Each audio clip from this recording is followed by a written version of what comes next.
रोहन के पिता के जाने के बाद उसके परिवार को बहुत दिक्कत का सामना करना पड़ रहा था। उसके पिता गांव में कुल्फी का कारोबार करते थे। रोहन और उसकी माँ जैसे तैसे घर चला रहे थे, पर अब तो घर में जो जमा जोखू थी वो भी खत्म होने लगी थी। रोहन और उसकी बहन की पढ़ाई बाकी थी। अरे दीदी, मेरे तो कुछ समझ नहीं आता। मैं क्या करूं? रोहन के बाबा के जाने के बाद तो जैसे सब खत्म हो गया है। अब तक तो जैसे तैसे में बची कूची जमा जोखू से ये घर जला रही थी, पर अब तो ये भी समझ नहीं आ रहा मैं क्या करूं और आगे का क्या होगा। रेखा बहन, तुम शहर जाके क्यों नहीं देखती? वहाँ बहुत से काम हैं और बच्चों की पढ़ाई भी अच्छे से हो जाएगी। दीदी, मैं अकेली शहर में 2 बच्चों को लेके कैसे रहूंगी, और ना वहां मेरा कोई ठिकाना होगा। तुम बबलू से क्यों नहीं बात करती? वो तो शहर में ही रहता है, और जब वो गांव से काम करने गया था तो भाई साहब ने उसकी कितनी मदद की थी।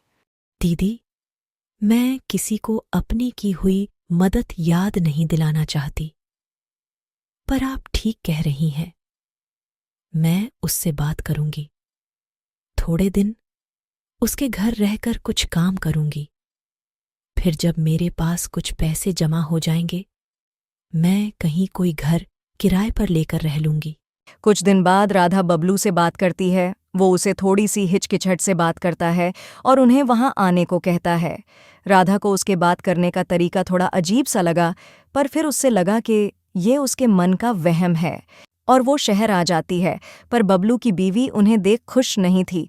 वो कुछ उखड़ी उखड़ी सी लग रही थी। राधा अगले ही दिन से काम की तलाश में निकल जाती है, पर उस बेचारी को कहीं काम नहीं मिल रहा था और दिन बाद दिन बबलू की बीवी वाहवार गलत होता जा रहा था। वो राधा से घर के काम करने को कहती और अपने बच्चों को राधा के बच्चों से अलग रखती थी और उन्हें खाने पीने को भी अलग खाना देती। राधा को ये सब बहुत गलत लगता था, पर वो मजबूर थीं। यहाँ आके बैठ गए हैं मेरे सर पर। मुफ्त की रोटियां तोड़ने अपने बच्चों को यहाँ छोड़ चली जाती है। काम की तलाश के बहाने अब हम यहाँ खुद खाए या इन्हें खिलाए। और ये बच्चे भी पता नहीं कैसे हैं, इनका पेट है या कुआं, पता नहीं कितना खाना खाते हैं। बस, अब अगर तुमने मेरे बच्चों को कुछ कहा तो जब से आई हूं तुम हमारे पीछे पड़ी हुई हो, और अगर मेरे बच्चे तुम्हारे घर कुछ खाते हैं तो वैसे ही मैं तुम्हारे घर का बहुत सा काम करती हूं। और अगर तुम्हें मालूम नहीं तो याद दिला दूं कि जब तुम्हारा वो पति यहां आया था ना, मेरे पति ने उसे 50,000 रुपए दिए थे, जो तुम लोगों ने अब तक वापस नहीं किए।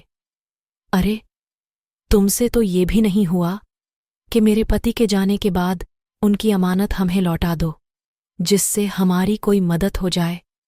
पर तुम परेशान मत हो, मैं अपने बच्चों को लेकर जा रही हूं। राधा अपने बच्चों को लेकर वहां से तो आ जाती है, पर अब उसे ये समझ नहीं आ रहा था कि वो क्या करे। वो दर बदर भटक रही थी। कुछ लंबा रास्ता चलने के बाद उसे सड़क पर एक बूढ़ा कुल्फी वाला बेहोश मिला, जिसकी दुकान वहीं थी। वो उसे जल्दी से बिठाती और उसकी देख रेख करती। कुछ देर बाद वो बुजुर्ग होश में आता है। अरे बेटी, तुम्हारा बहुत धन्यवाद। तुम ना होती तो आज पता नहीं क्या होता। मेरी बीवी का पता नहीं क्या होता। उसका तो मेरे अलावा कोई और है भी नहीं। पर तुम ऐसे बच्चों के साथ सड़क पर क्यों भटक रही हो? राधा उसे सब बताती है, जो जो उसके साथ हुआ होता है। बेटी, तुम्हारे साथ तो बहुत बुरा हुआ है। तुम एक काम क्यों नहीं करती? मेरे कोई बच्चे तो है नहीं। मेरी बीवी और मैं, बस हम दोनों ही मेरे घर में अकेले रहते हैं। तो तुम हमारे साथ रह लो, और तुम्हारे पति भी तो कुल्फी बेचते थे, तो तुम भी मेरे साथ कुल्फी का काम कर लेना।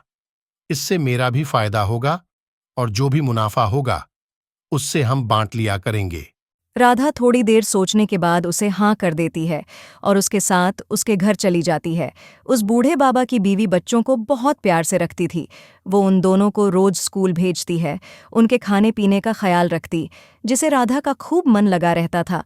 वो खूब मेहनत से काम करती और धीरे धीरे उसने वो कुल्फी का कारोबार खूब बढ़ा दिया था और वो अब अपने दोनों बच्चों को लेकर खूब खुशी से रहने लगती है।